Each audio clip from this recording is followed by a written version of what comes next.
वेद कहते हैं कृतम में दक्षिणे हस्ते जयो में सव्य आहितः। मेरे दाहिने हाथ में पुरुषार्थ है और बाएं हाथ में सफलता है। माता भूमि ही पुत्रो हम पृथ्व्याः। धरती मेरी माता है और मैं इनका पुत्र हूँ। व्यमेश देव हितम यदायुः। हमारा आयुष्य देव और समाज की सेवा में ही व्यतीत हो। ये वेदों का महान सूत्र है और इसी सूत्र पे वेद की पहचान है। नमस्कार मेरे सनातनी परिवार, हम हिंदुस्तानी चैनल पर आप सभी का बहुत बहुत स्वागत है। मित्रों, अभी हम जो बात कर रहे हैं वो है वेदकालीन समाज और शास्त्र की।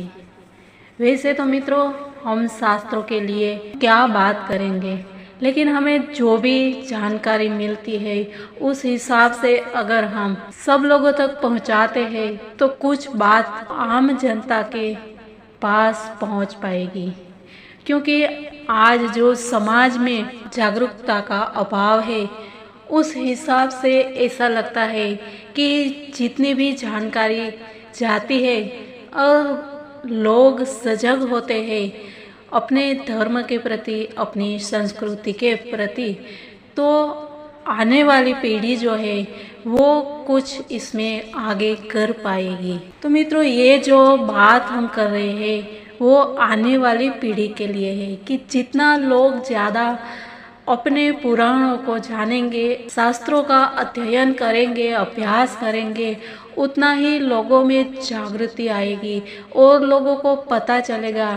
साथ ही जीवन शैली जो है उसमें तो सुधार आने ही वाला है, क्योंकि वो ऋषि मुनियों ने ऐसे ही कोई शौक से ये शास्त्र जो है वो नहीं बनाए थे।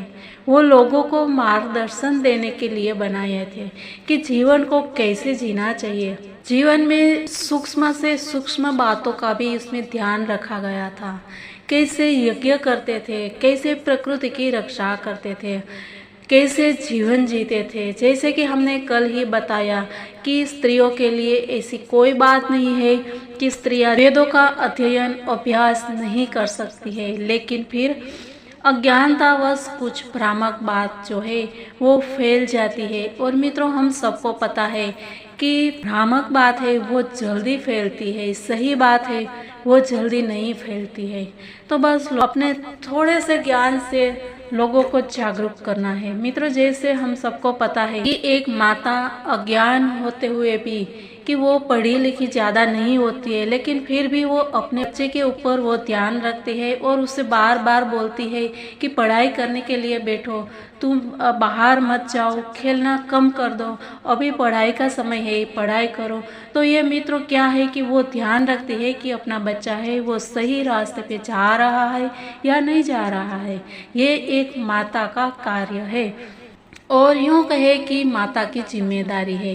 तो मित्रों, बस हम सिर्फ इतना ही कार्य कर रहे हैं कि अगर हम सबको यही बता रहे हैं कि अपने शास्त्रों को जानना बहुत ही ज़रूरी है और सबको इसमें जितना समय मिलता है उसमें अभ्यास करना जरूरी है, क्योंकि अपनी पीढ़ी को और अपने इस संसार की जिम्मेदारियों को पूरा कर पाएंगे। हम जो बात अभी कर रहे हैं वो बहुत ही सरल शब्दों में और सरल भाषा में बता रहे हैं। तो इसके लिए मित्रों आप सभी हम हिंदुस्तानी चैनल से जुड़िए और अब तक हमारी चैनल को सब्सक्राइब नहीं किया है तो सब्सक्राइब कर लीजिए और वीडियो अगर पसंद आता है तो लाइक और शेयर कीजिए।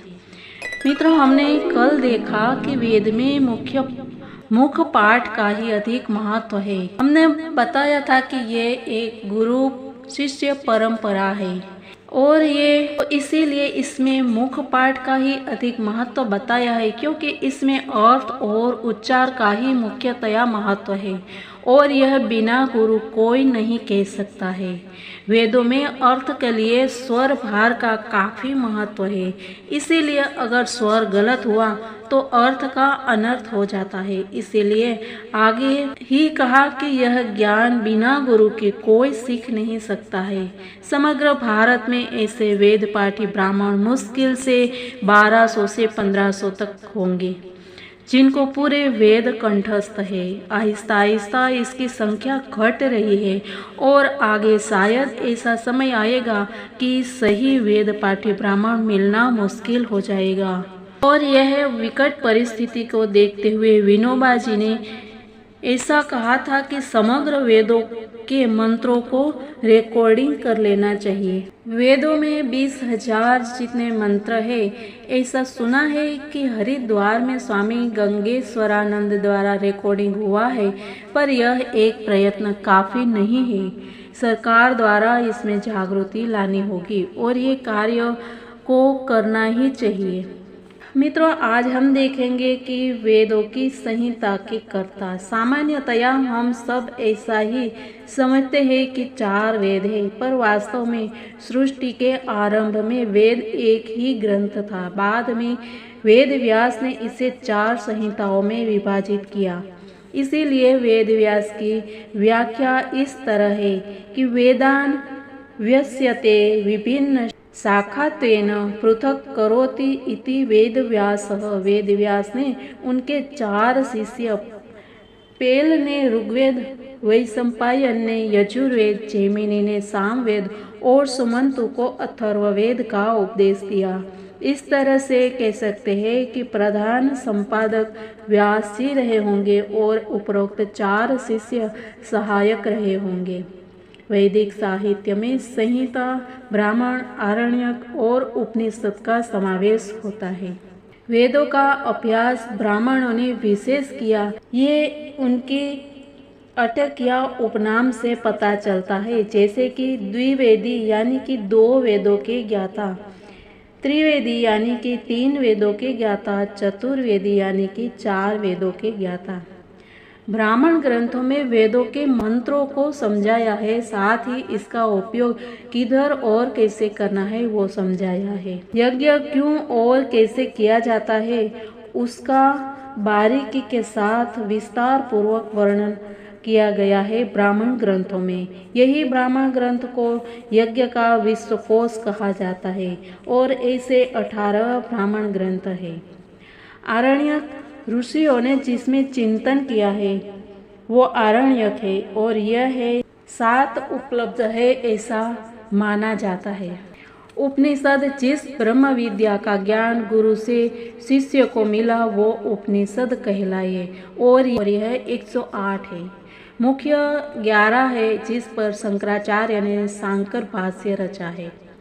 इस तरह से वेद में 4 संहिता, ब्राह्मण, आरण्यक और उपनिषद आते हैं। इन सब को वेद ही कहते हैं। वेदों में दार्शनिक सूक्त बहुत है, जैसे कि पुरुष सूक्त, श्री सूक्त, भग सूक्त, वाणी सूक्त, आत्मज्ञान सूक्त, राष्ट्र शक्ति सूक्त, श्रद्धा सूक्त आदि बहुत सारे सूक्त है। इस प्रकार वेदों का ज्ञान आज भी समाज का आदर्श है, क्योंकि इसमें स्वयं की, दूसरों की और समग्र सृष्टि की शारीरिक, मानसिक और आध्यात्मिक सुखों की भावना निहित है।